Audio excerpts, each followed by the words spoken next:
நீங்க கொடுக்குற பணங்காசோ இல்லை நிவாரணமோ இல்லை சொத்தோ அதெல்லாம் தேவையில்லை. இந்த கட்சி கூட்டத்துக்காக நாங்கள் போனோம். எங்கள் வீட்டில் ஒருத்தர் இறந்துட்டாரு. அப்படி இருக்கும்போது அந்த துக்கத்தை பகிர்ந்துக்கிறதுக்கு கூட அந்த தலைவர் வரலடா. அப்போ அவர் கொடுக்குற பணத்தை எப்படி வரல? ஒரு விஷயம் புரிஞ்சுக்கோங்க, காலில் விழுந்து மன்னிப்பு கேட்கறதுனால இறந்து போன உயிர் வந்துருமா? ஒரு பிரச்சனையானதுமே புஷியானது ஒரு பக்கம் ஓடி போய் தலைமறைவாயிட்டாரு. நிர்மல்குமார் ஒரு பக்கம் போயிட்டாரு. அதுவும் டெல்லியில் போய் உட்காந்துக்கிட்டாரு. நீங்கள் இங்கே உட்காந்துருக்கீங்க.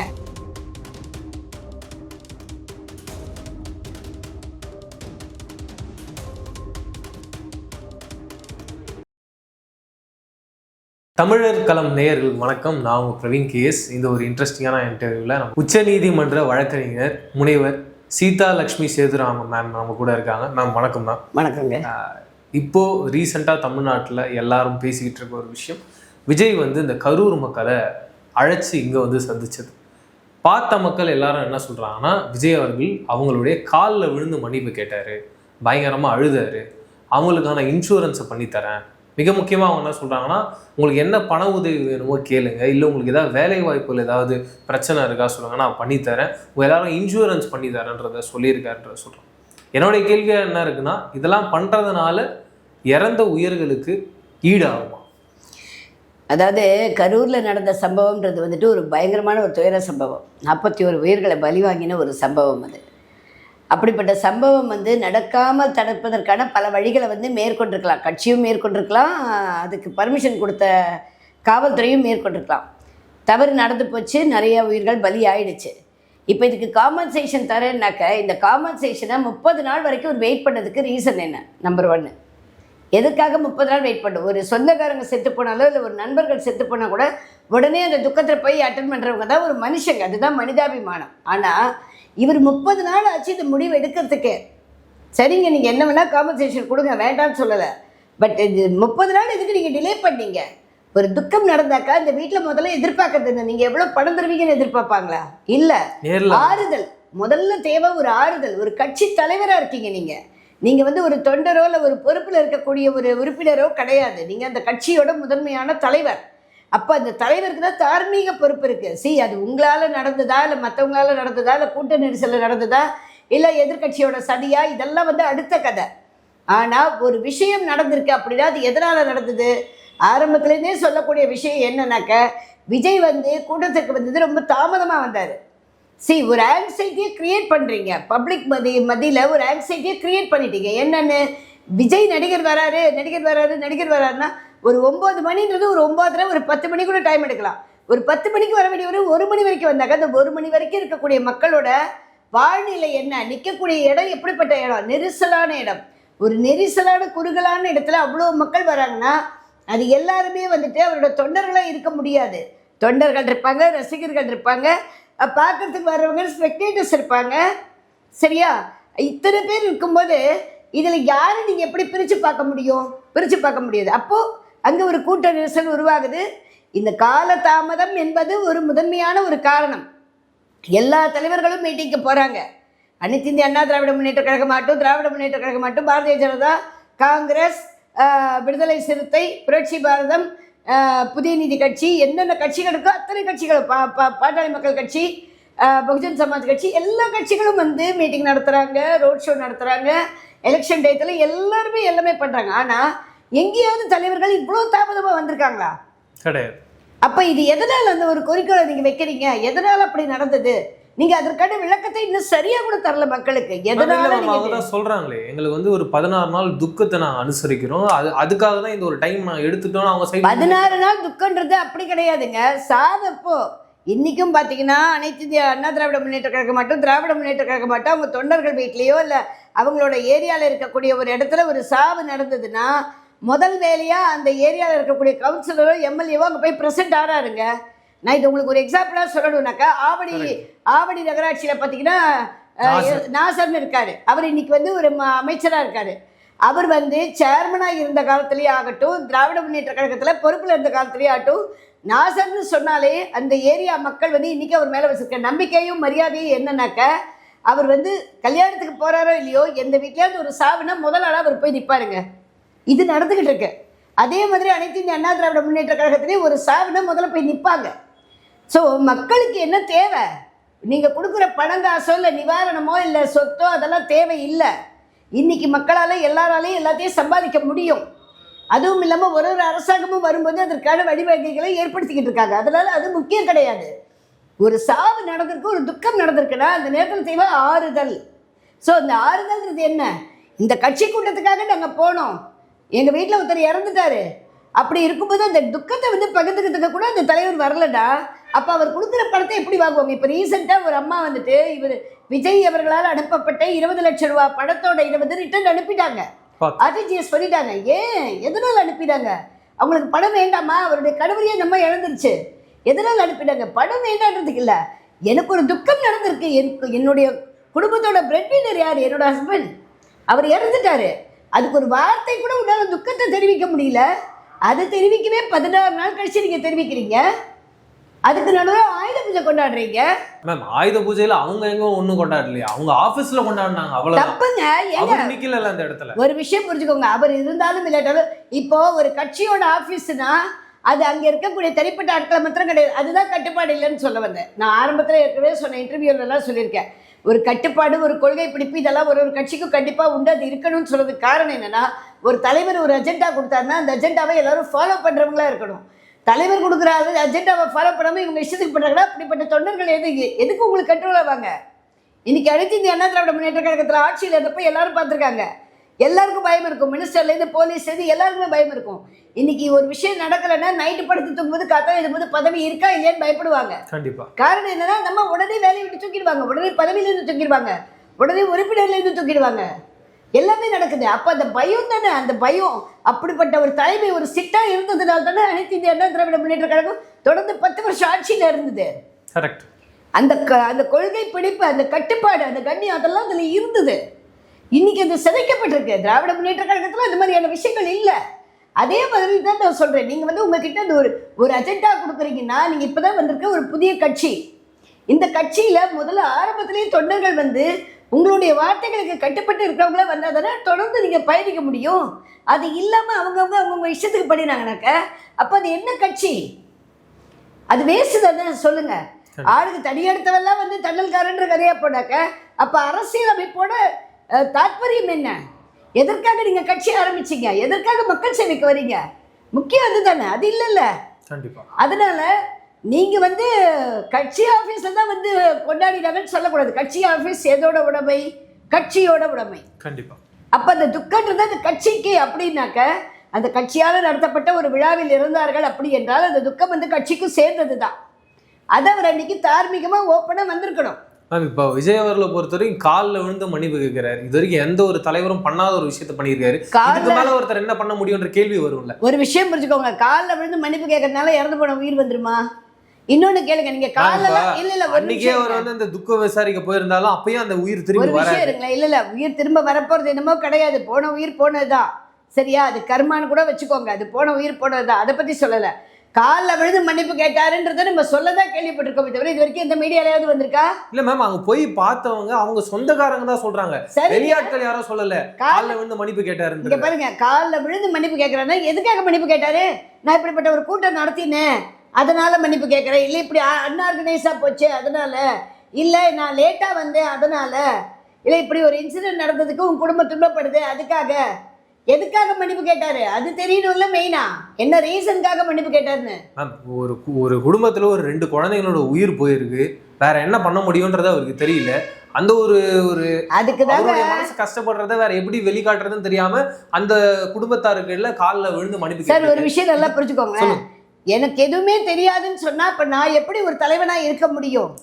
நான் கத்துக்கணுங்க, நான் தெரிஞ்சுட்டு இருக்கணும். ஏங்க, நான் ஒரு தலைவர் இதுல வரேன். நான் ஒரு கட்சியை தலைமை ஏற்று நடத்தக்கூடிய ஒரு ஸ்தானத்தில் நான் நிற்கிறேன்னா எனக்காகவே சில விஷயங்களை படித்து, எத்தனையோ பயோகிராபிக்கல் புக்ஸ் இருக்கு தலைவர்களோடது, அதை படித்து தெரிஞ்சுட்டு இருக்கலாம். இல்லை தலைவர்களோட பழகி தெரிஞ்சுட்டு இருக்கலாம். நீங்கள் ஒன்றும் புதுசாக ஒரு சாதாரண ஒரு பாமரன் கிடையாது. ஒரு விஐபி கேட்டகரியில் இருக்கக்கூடிய ஒரு ஆள். You can access any of the leaders easily. அப்போ யாருக்கே ஒருத்தர்கிட்ட நல்ல ஒரு அட்வைஸ் எடுத்துருக்கலாம்.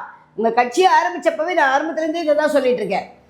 ஒரு கட்சியை ஆரம்பிக்கும் போது அனுபவமிக்க அரசியல் அனுபவம் வாய்ந்தவர்களை உடன் வைத்து கட்சியை ஆரம்பித்திருந்தால் அவருக்கு இப்படிப்பட்ட ஒரு தொய்வு வந்திருக்காதுன்னு தான் நான் சொல்கிறேன். தொடர்ந்து அவர் என்ன சொல்றாருன்னா, என்ன அங்க போக விடல, நான் போக விட்டுருந்தா நான் அந்த துக்கத்தை போய் விசாரிச்சிருப்பேன், என்னன்னு பேசி போலீஸ் எங்களை அனுமதி தர மாட்டாங்கன்றத அவர் எல்லா இடத்துலயும் சொல்றாரு. அப்படியே அனுமதி தந்ததுக்கு அப்புறமா அங்க இருக்க எந்த மண்டபங்களும் ஒத்துக்க மாட்டாங்க, நான் போறதுக்கு நான் என்ன ஒரு விஷயம் நல்லா புரிஞ்சுக்கோங்க. போலீஸ் அனுமதி தரல, அதெல்லாம் விட்டுடுங்க. நீங்க வரவே வேண்டாங்க, நேர்லயே வர வேண்டாங்க. ஒரு அறிக்கையை விட்டுருக்கலாமா, ஒரு வீடியோ இதுல வந்து உடனே வந்து பேசிருக்கலாமா, நடந்த அடுத்த நிமிஷம் வந்திருக்கலாமா? அதுக்கே உங்களுக்கு எத்தனை நாள் ஆச்சு? 2 நாளைக்கோ 3 நாளைக்கு அப்புறமா தான் நீங்க அதையே பேசுறீங்க. ஒரு இன்சிடென்ட் நடந்துச்சுன்னு தெரியுது, காலையிலேயே முதல் வேலையை யாருங்க பண்ணணும்? அந்த வேலையை நீங்க தானுங்க செய்யணும். ஒரு கட்சி தலைவராக இருக்கக்கூடிய நீங்க தான் செய்யணும். அதை உடனே அறிக்கை கொடுத்துருக்கணும். இப்படிப்பட்ட ஒரு துயர சம்பவம் நடந்ததுக்கு என்னுடைய கட்சி சார்பில் நான் வருத்தத்தை தெரிவித்துக்கிறேன். இப்படிப்பட்ட நிகழ்வு நடந்ததற்கு எந்த விதத்திலும் என்னுடைய கட்சி பொறுப்போ இல்லை பொறுப்பு இல்லையோ இல்லை இப்படிப்பட்ட சூழ்நிலை உருவாவதற்கு ஒரு காரணம் ஏற்பட்டு விட்டது, இதுக்கு நான் மன்னிப்பு கேட்கறேன்னு கேட்டுக்கணும். மேம் இப்போ மற்ற கட்சிக்கும் டிவிக்கும் என்ன வித்தியாசம் கேட்டுட்டே இருக்காங்க. அவங்க இதே ஒரு வித்தியாசமா பாக்குறாங்க. எல்லா கட்சிகளும் இப்படி வெறும் லெட்டர் பேட்ல வந்து நான் எங்களுடைய வருத்தங்களை தெரிவிக்கிறோம்னு சொல்லிட்டு சும்மா ஒரு கண் தொடர்பு பண்ணிட்டு போயிடுறாங்க. நாங்க உண்மையாவே ஒரு வருத்தங்கள்ல இருக்கோம், கரெக்டா அந்த குடும்பங்களை கூப்பிட்டு அவங்க காலில் வந்து மன்னிப்பு கேட்கணும்ன்றது கரெக்டா தானே பண்ணிட்டு வராங்க. ஒரு விஷயம் புரிஞ்சுக்கோங்களேன், அப்ப மற்ற கட்சிக்கும் டிவிக்கும் என்ன வித்தியாசம் இருக்குன்னு அதான் சொல்றேன். வெள்ள நிவாரணம் வருதுன்னு வச்சுக்கோங்க, இந்த வெள்ளத்துல அடிச்சுட்டு போன குடும்பங்களுக்காகட்டும் இல்லை புயல்ல அடிச்சுட்டு போன குடும்பங்களாகட்டும் இல்லை நேச்சுரல் கெலமிட்டிஸ்ல ஆகக்கூடிய ஒரு சிதைவுகளில் வந்து குடும்பங்கள் இழக்குது இல்லையா? அப்படிப்பட்ட விஷயங்கள்ல கூட முதலமைச்சர் வந்து அனைத்து இந்திய அண்ணா திராவிட முன்னேற்ற கழகமோ இல்லை திராவிட முன்னேற்ற கழகமோ யாரா இருந்தாலும் போகணும். ஆனா அனைத்து இந்திய அண்ணா திராவிட முன்னேற்ற கழகம் இன்னி வரைக்கும் ஒரு இன்சிடென்ட் நடந்தா உடனே ஸ்பாட்ல போய் நிற்பாங்க. ஒரு பிரச்சனையானதுமே புஷியானது ஒரு பக்கம் ஓடி போய் தலைமறைவாயிட்டாரு, நிர்மல்குமார் ஒரு பக்கம் போயிட்டாரு, அதுவும் டெல்லியில் போய் உட்காந்துக்கிட்டாரு, நீங்க இங்க உட்காந்துருக்கீங்க. தலைவரான விஜய் சொல்றாரு, மேம் நான் இங்க தான் இருக்கேன், எதுவும் வந்தாலும் என்ன வந்து கேளுங்க. ஒரு தலைவர் எப்படி இறங்கி வேலை பண்ண? ஒரு நிமிஷம் இருங்க, தலைவரை நேரடியாக யாராவது போய் பார்க்க முடியுதா? 2 கேட்டகரி இருக்கு. ஒன்னு விவிஐபி கேட்டகரி, இன்னொன்னு நடிகர், இன்னொன்னு அந்த கட்சி தலைவர். உங்க பக்கத்திலேயே வரவிடாத அளவுக்கு எத்தனை பேரிகேட்ஸ் இருக்குன்றத அந்த மக்களை கேட்டாதான் தெரியும். சரியா?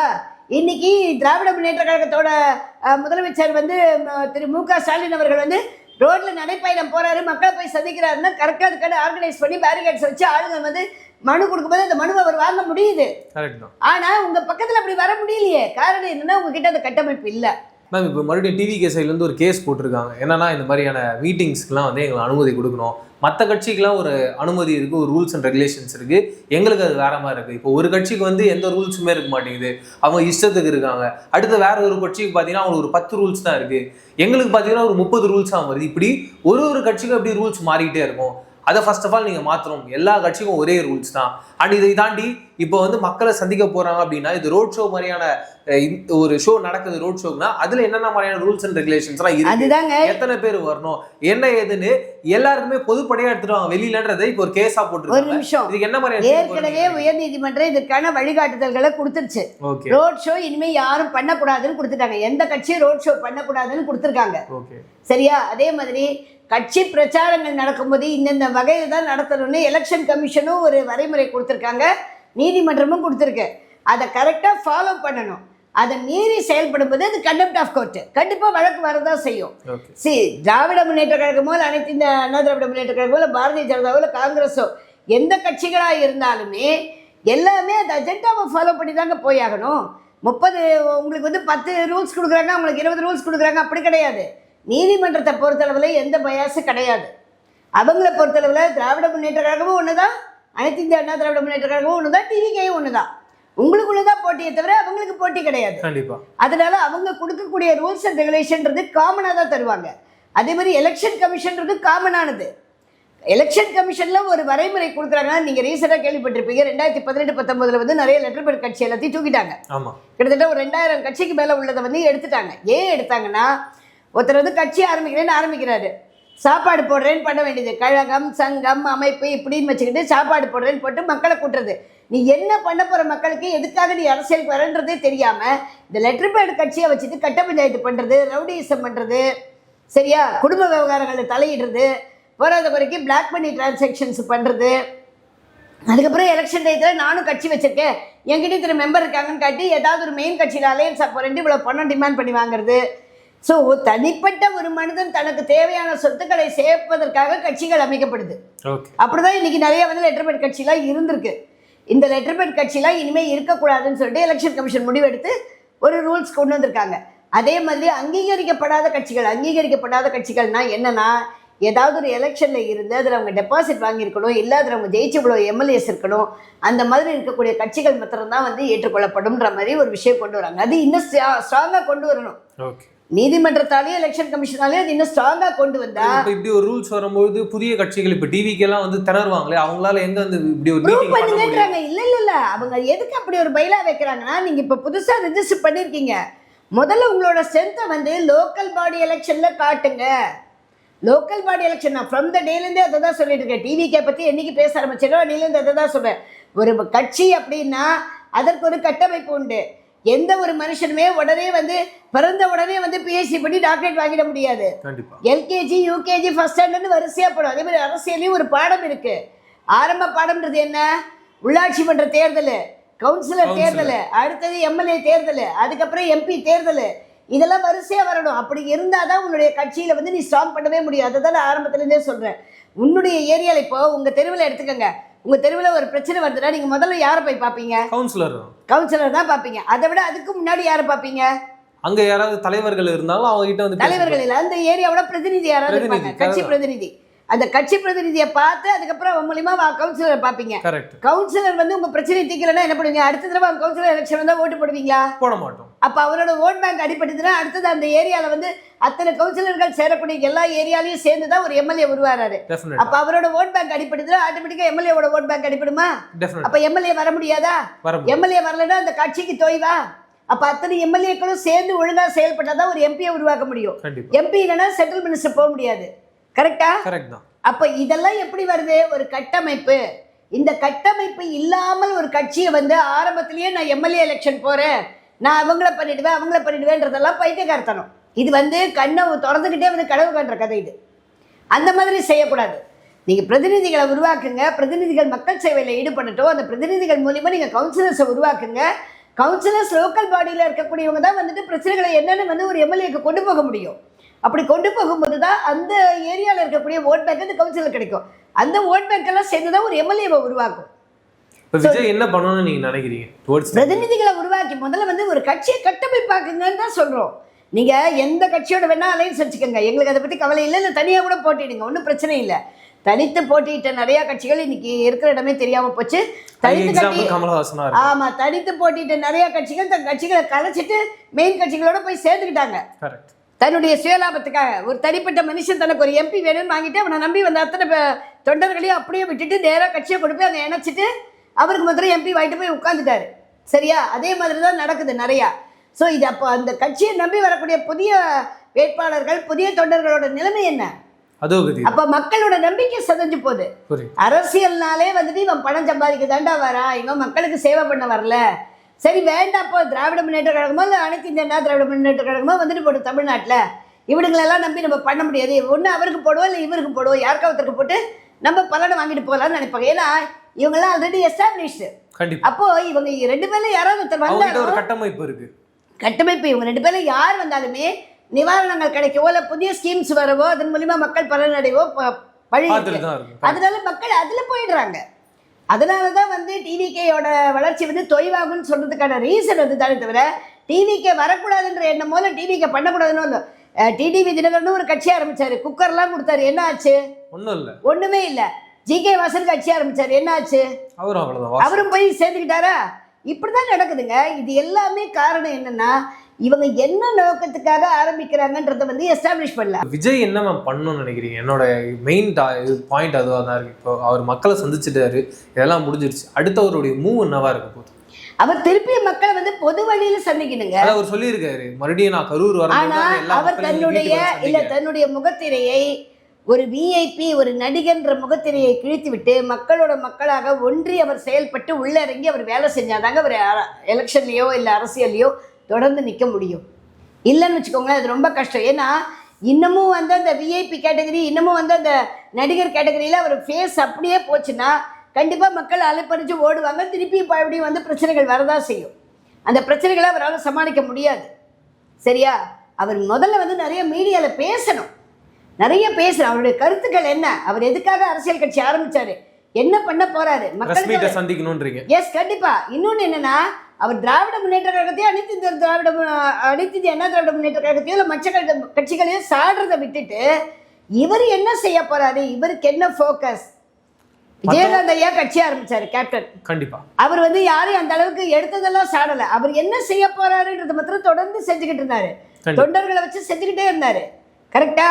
ஒரு பாயிண்ட்டுக்கு அப்புறம் தான் அவர் வந்து அந்த அநியாயங்கள் நேரடியாக வரும்போது அதை வந்து வகைப்படுத்தி எங்க கேட்கணும், எனக்கு ஒரு வாய்ஸ் வேணும் கேட்கறதுக்குன்னு முதல்ல கவுன்சிலர் எலெக்ஷன்ல நிற்க வச்சு கவுன்சிலர்களை உருவாக்கி அதன் பிறகு அவர் என்ன பண்றாரு, அப்படியே படிப்படியா போய் அதுக்கப்புறமா முதன்மையான கட்சிகள் அவரை கூப்பிட்டு அவரோட சேர்ந்து கூட்டணி சேர்ந்து அதுக்கப்புறம் எம்எல்ஏ எலெக்ஷன்ல வின் பண்ணி சட்டசபையில் நின்று அதே கேள்வியை கேட்கிறாரு. கண்டிப்பா இதுதான் வந்து சரியான முறை.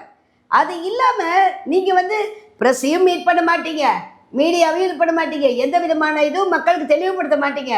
சும்மா நான் நிவாரணம் கொடுக்குறேன்னாக்கா இன்னைக்கு உங்ககிட்ட பணம் இருக்குது, நீங்க கொடுக்குறீங்க, எத்தனை பேருக்கு தருவீங்க? இதே மாதிரி நான் கேட்குறேன், 41 பேர் செட்டு பண்ணீங்க. இப்போ நீங்கள் ஒரு அறிக்கை கொடுத்துருக்காரு டிவிக்கு, யாரே விஜய் கட்சி தலைவர் என்ன கொடுத்துருக்காருனாக்கா, அந்த குடும்பத்தில் படிக்கக்கூடிய குழந்தைங்க அவங்க என்ன படிக்கிறதா இருந்தாலும் நான் கடைசி வரைக்கும் அவங்கள படிக்க வைப்பேன், அவங்களுக்கு வேண்டியதை நான் செய்வேன். எத்தனை நாளைக்கு நீங்கள் செய்ய முடியும்? ஒரு எக்ஸாமுக்கு உங்கள் வீட்டில் வந்து பணம் கேட்டுட்டு இருப்பாங்களா? கரெக்ட். பரீட்சைக்கு பணம் கட்டுங்க, இல்லை என் ஸ்கூல் ஃபீஸை கட்டுங்க, இல்லை என் காலேஜ் ஃபீஸை கட்டுங்க, என்னோட எம்ப்ளாய்மெண்ட்டுக்கு இது பண்ணுங்கன்னு ஒன்று வந்து கேட்டுட்டு இருப்பாங்களா? எப்படி நடக்குது? இதெல்லாம் வந்து நடைமுறைக்கு சாத்தியமான்றதை பார்க்கணும். அப்போ நடைமுறைக்கு சாத்தியமானு பார்க்கணும்னா மொத்தமாக பல்க் அமௌண்ட்டு அவங்க அக்கௌண்ட்டில் நீங்கள் போடுறதும் வந்து நடைமுறைக்கு சாத்தியம் இல்லை. எத்தனை பேருக்கு நீங்கள் தர முடியும்? இப்போ ஒரு அம்மாவுக்கு நீங்கள் கொடுத்தீங்க, அந்த அம்மா அந்த பணத்தை துச்சமாக மதித்து திருப்பி அனுப்பிடுச்சு. ஏன்னா பணத்தை விட வேல்யூவானது மனுஷ உயிர். கண்டிப்பாக. கரெக்டா? அந்த மனுஷ உயிரோட வேல்யூவை நீங்கள் என்ன பேசியிருக்கணும்? அந்த அம்மாவை கூப்பிட்டுருக்கணும். அந்த அம்மாவை விட்டுட்டு அவங்க சித்தப்பா, அவங்க அண்ணன், அவங்க மச்சினை, இவங்களெல்லாம் கூப்பிட்டு நீங்கள் உட்கார வச்சு பேசுனீங்கன்னா என்ன அர்த்தம்? அப்போ பணத்துக்கு அலையிறவங்கன்ற மாதிரி தானே ஆயிடுது.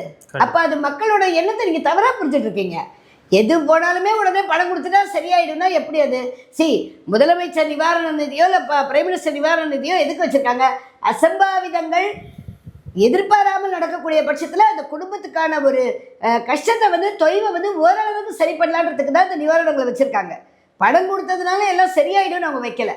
ஆனால் நீங்கள் வந்து இப்போ இது பண்ணுறதுன்றது ஒரு வரைமுறைப்படுத்தியே பண்ணலை. நீங்கள் முதல்ல ப்ரெஸ் மீட் கொடுத்து மக்களை சந்தித்து நீங்கள் பேசி உங்களுடைய துக்கத்தை நீங்கள் வெளிப்படுத்தி அவங்கள ஒருத்தராக நீங்கள் ஒன்றிணைந்து போனீங்கன்னாக்கா ஆட்டோமேட்டிக்காக மக்கள் வந்து உங்களை தேடி வருவாங்க. இதுதான் என்னோட தாழ்மையான கருத்து. ஓகே மேம், வேறு ஒரு இன்ட்ரெஸ்டிங்கான இன்டர்வியூவில் சந்திப்போம். நன்றி, வணக்கம்.